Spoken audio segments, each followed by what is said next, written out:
He said he's coming. Oh, you didn't see that. Gavel back.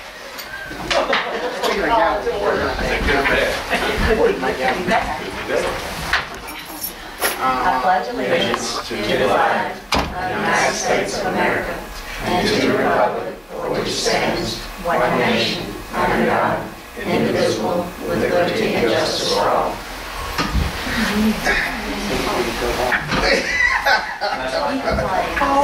For real, huh?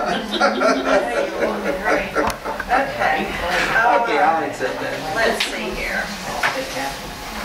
You know me, I'm easy. Do I have a motion to accept the agenda as presented? Motion to approve the agenda. Council, maybe. Second, Second? discussion. Yes. Okay. All right. Okay, right. Go, James. What do you have? What I would like to do in the and I'm not sure whether, well, I guess I'll go with discussion.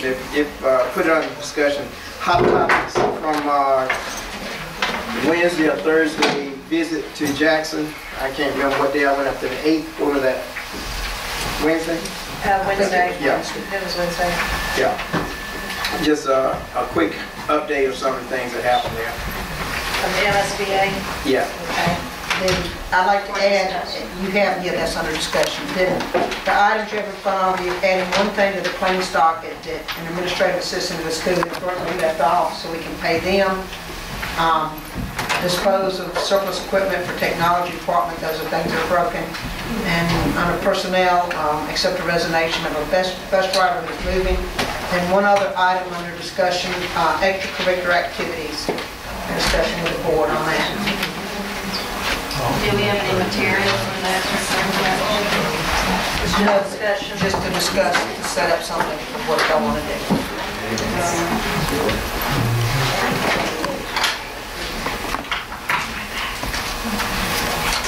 Okay. And then we have a value card that we thought I'd mention under discussion. Anything else to add? Do I have a motion to accept the agenda with the amendments and changes? Second? All in favor? Aye.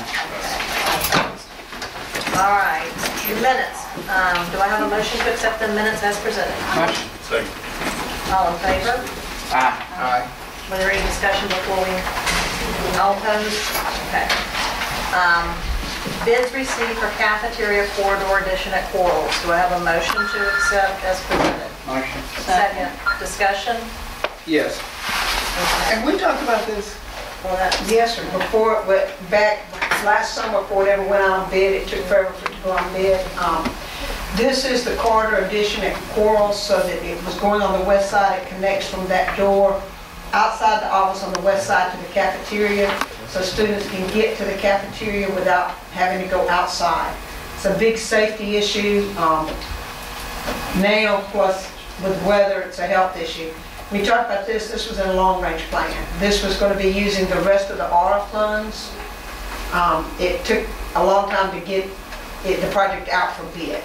Now, I will tell you, the bid came in, the ARA funds that we had left are about $145,000, I think, roughly. And Jamie is sick tonight, but he and I met last week when we met with the architects when bids were open. There were about 7 or 8 companies who bid on this, and you saw that list. All of the bids were pretty close together. We don't think, in talking to the architects, we're going to get a better bid for this. So Jamie and I were looking at, all we have in R is about $145,000.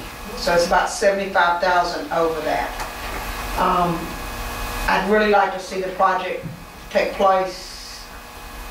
That would give all of our schools secured under one roof except high school, and that would be prohibitive in cost trying to do that. But to do it, I'm suggesting we received $250,000 several years ago from Leo Seal that we've just put in savings to save for textbooks. I propose using about $75,000 of that to meet this and go ahead and get it done. But I'd like to know how the board feels. This is what Jamie and I talked about, and trying to identify funds for that. Okay, one of the concerns I have is that, you know, we're looking at classroom sizes that are stressing the learning opportunities, are stressing the teachers, et cetera, and we, over the next 3 to 4 years, we don't see any economic growth or whatever. Matter of fact, based on what I got and over the last going up in Jackson, is that over the next 3 to 4 years, we can look at continuous cuts at the state level. Fortunately, last year, or this school year, you know, when we were underfunded MAEP by that 200,000, a million, or whatever the state hit us from. Yeah. 43 million. The feds gave us the ED fund, the federal job ed fund, which was 180, which kind of offset that loss of 200. However, we don't see that coming this year. And so also there was a 96 mil that was provided to the state, and that's being jockeyed around right now. But you know, I'm concerned when we look at, you know, what is happening to our students from an academic perspective. And I know that this is, you know, this is a safety issue, and, you know, we're concerned. However, you know, learning is our primary goal, and I think that, you know, we need to focus more on trying to ensure that we provide the best opportunity for the children to learn, and look at those, you know, facility type things down the road. And that was part of our long run. Mr. Stubbs, I can only tell you, the board, whatever the board decides, this was talked at length through the summer, and Right. even in with the architect one night here at the board meeting. But any of these funds, the ARA funds, cannot be used for classrooms. I understand. Or we would never have touched this. So the Leo Silman could be, but we were saving that for rainy day. So if the board decides to let it go, but I do worry in this day and time about a child in a line trying to get to the cafeteria, and with problems we have with families, the split families of a child being snatched, a young child. That's something that's always been a We problem. discussed this at great length, and I don't think now's the time to pull the plug on a plan. And James, I respect the desire for kids and their educational needs, but this money wouldn't be used for that. It's used for the improvement, so I think their safety and welfare is just as important. You know, the weather, I know as a parent long time ago, when my kids went through there, it's just a really rough area for drop off and pick up to be. You gotta have people standing on duty all the time there. I think it's a great idea, and we have the money, and I think we should definitely secure that while we can. I want to get a couple numbers straight. Okay. Out of the money that we were donated from Leo Seal, you're saying we're going to use about 75,000 of that? Right. Leave about 175,000. Whatever the board decides, like I said, the one thing, no matter what you do, you will be obligated to the $12,720 for architect fees, because all of that's been done regardless if you decide to stop it now. Because all of that work's been done, so we would owe that money. Well, how much you say we owe? You will owe the design fees for the project, which is 6%, $12,720. Okay, but the design fees has given us the design that we can use at a future date, so that's not lost money. No, it's not, but I mean, you would have to pay that. Yeah, we would have to pay that. I don't know if that, I would have to see, Mr. Simpson would have to get an opinion as to if that could come out of ARA funds if we don't do the project. I'm not sure. Well, the prices will only go up if we wait. I mean, Yeah.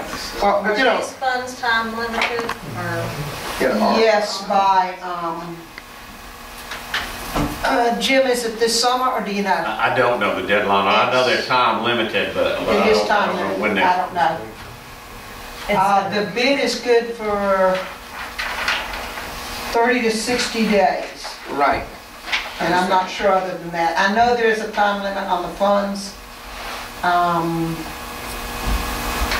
but I don't know what that time limit is. I I think that, you know, and I realize that those funds will go away if we don't spend them. I think there are other projects that we can invest that money in, and because the $75,000, which is going to be funds that we have the flexibility to do whatever we want with, I think it's critical in this time and date. We keep talking about the economic times that we're dealing with.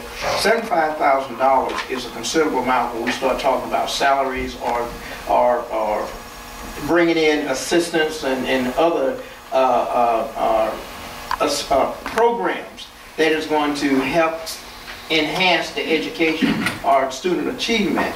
And I know that, you know, the corridor will be great to keep kids out of the weather, etc., etc. And I know that it also enhances safety, but we don't have 100% safety school. When we put kids out on the playground, we're doing the same thing. I mean, we're going to live with safety issues no matter what, unless we put a chain link fence, you know, 12 feet high with concertina wire and security on each gate to keep people out. So, you know, we're going to deal with safety issues. I'm concerned about this 75 out of pocket, because we are looking at classroom student-teacher ratio that has grown.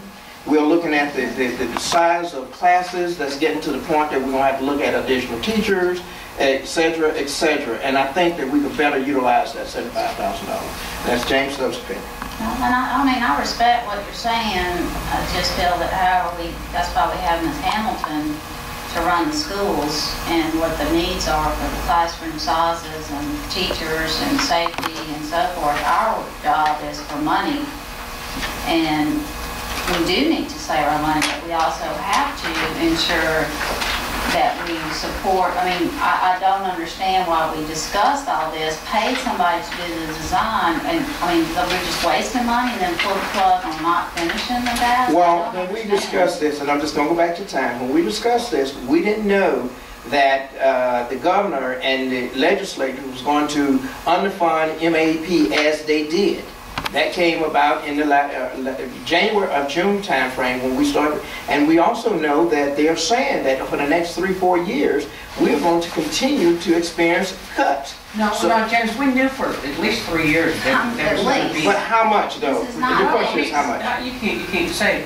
But it's not fence wire and container wire. I mean, this is property improvement too. Yeah.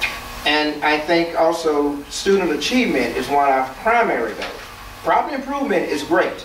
Student achievement is our primary purpose of having a Just school have the system. White House Award. I mean, I think we're doing fine as far as that. And I will tell you, we discussed last year, and without numbers where they are, no matter what you do on this, our numbers are high, just as they are throughout the state. And until this state makes a commitment to fully funding education, we're going to go backwards, we're afraid, no matter how hard we work. And everybody who knows about anything about education will tell you that. And especially at the 4th through 6th grade school, the numbers are very high. And these bids, did we give them a design, or, I mean, is there any way to finagle the design to make it a little bit less?